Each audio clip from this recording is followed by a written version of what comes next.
Oh, there you are, YouTube. It is Criterion month right now. Basically what I mean by that is Barnes & Noble is having their yearly 50% off Criterion titles sale, and I've only bought one so far, but I'm really excited about it. Plan on getting more. Just kind of waiting on a check right now, and then I'll throw some of that money at the Criterions. But what we're going to do today is a random ranking, but a themed random ranking to the Criterion films. So I put my Criterion collection over here beside me. It's not my complete collection, it's just the ones that I have seen. I have a lot of them that I haven't watched. I do a lot of blind buying with the Criterion collection. Maybe I'll include those if I do more of these, and maybe we'll just rank the artwork, the cover art. Who knows? But with these, I'm going to be ranking them most likely on the movies themselves. So I have my collection right over here to the right of me. Let's get to picking those movies, and then we will rank them based on I guess whatever criteria bubbles up from those movies. Is it genre? Is it director? Is it actors? Is it the story? Who knows? I'll rank them here in the video, but if you'd like to rank them in the comments below, please feel free to do so. Movie number one. And then, you know, actually some of these I bet I could tell what they are based off of the box, just because their packaging sometimes is very unique. And then, what is this? All right, here we go. Got 3 movies. All right, that's funny. Oh, that's funny. Okay. Wow. All right. Here we go. I was wrong, actually. I thought I would know based on holding the packaging, and I don't. So the first one, so we have a mix here, but the first one's kind of funny. Armageddon. You remember when that was put on the Criterion collection? That was like, I feel like the talk of the town. I don't know, whenever anybody was talking about the Criterion collection, I remember them talking about this and The Rock. Because they were added to the Criterion collection. Of course, they are Michael Bay movies, so it seemed to contrast what the goals of the Criterion collection are. And this movie, actually, I love Armageddon. Armageddon, that's what it is, I don't know if you can see that, is one of my, I mean, it's one of my favorite movies, one of my favorite blockbusters. 90s kid, just I had it on VHS, watched it all the time. I know it so well. I can quote it. The soundtrack was one of my favorite CDs that I owned as a kid.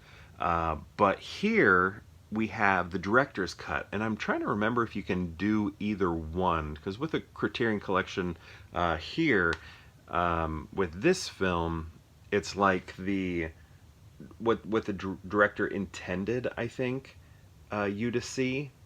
What Michael Bay wanted in the cinemas but could not get.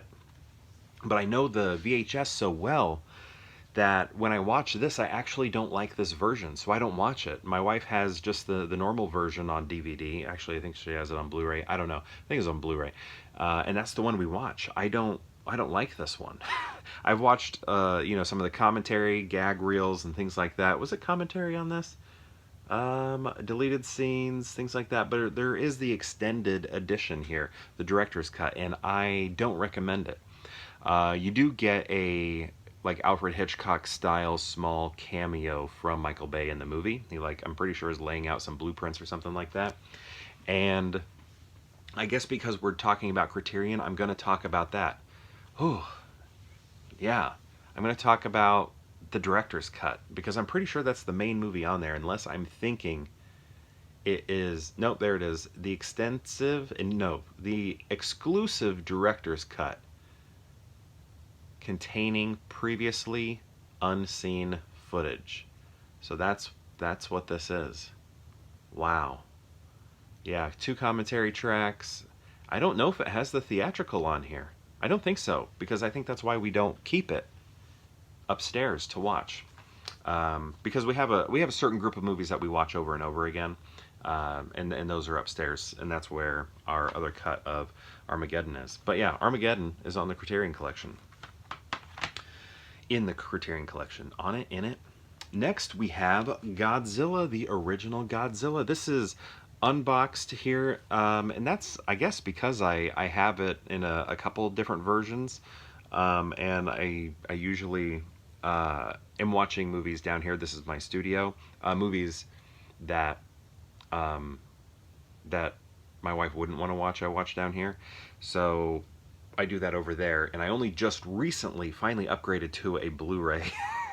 I was only VHS, then I added a DVD player, I don't know, 5 years ago, but now there's a Blu-ray player down there. So I could actually watch this and open it, but normally I just grab my other one, which is open but not Criterion.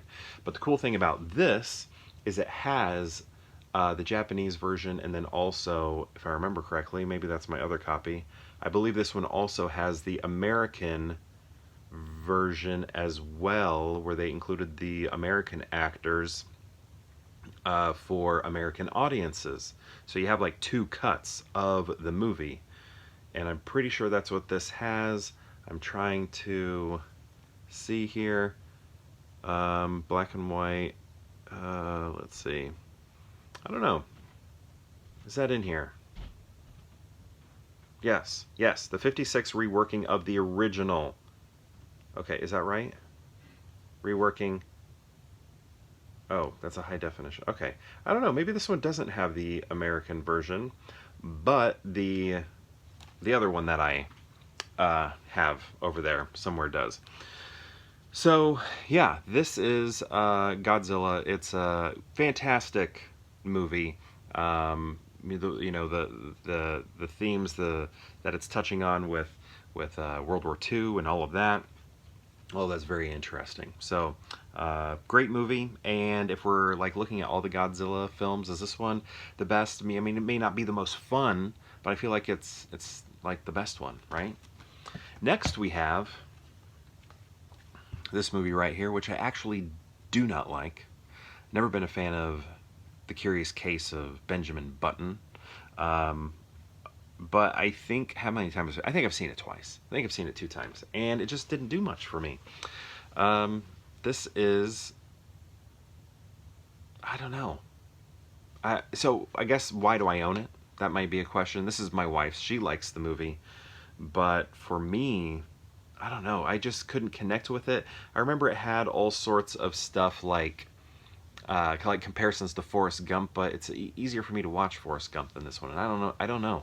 It just didn't quite work for me, and it wasn't the digital effects or anything like that. The de-aging and the aging and all of that sort of worked. I thought that was interesting, especially the behind-the-scenes stuff on how that was achieved. All very cool, but I just can't get into this story.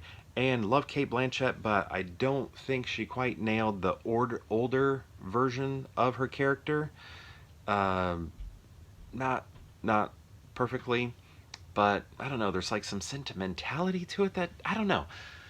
I don't fully know. Maybe it was like the hurricane. Which was it? Hurricane Katrina, I think maybe that it was.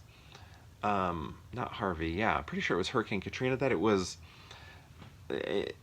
introducing into the movie, and that just kind of felt maybe forced or something like that. I don't know. This one just has not worked for me. So how do we rank these 3 Criterion movies? What are we going to do? So I'm going to act like, I don't know if that actually, so, well, okay, here. Curious Case of Benjamin Button goes at the end. We know that for sure. But the question is, I love Godzilla. I think Godzilla's great. Fantastic. But I have Armageddon, which is one of my favorite movies.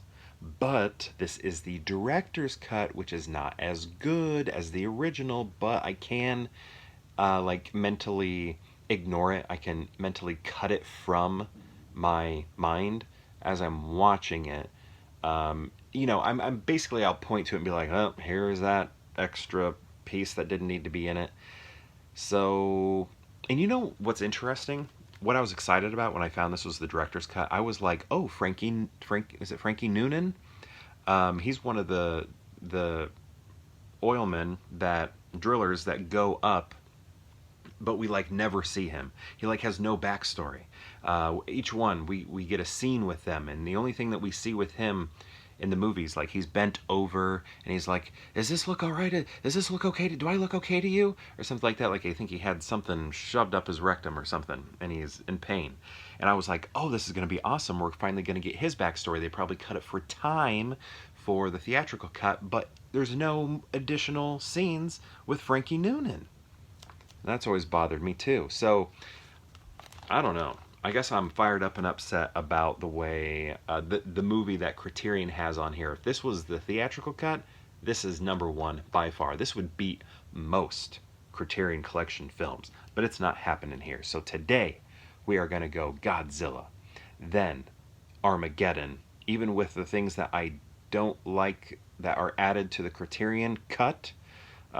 It's still better to me than Benjamin Button. That is a movie that I wouldn't have in my collection if it weren't for me marrying my wife. I married into that film. So, this is my ranking: Godzilla, Armageddon, The Curious Case of Benjamin Button. So, my question to you is, have you seen these movies? These three right here, these Criterion films. And if so, what do you think of them? And if you've seen all three, how would you rank them? I'd love to know. Let me know in the comments below, and perhaps I'll see you tomorrow for more Pure Hangout.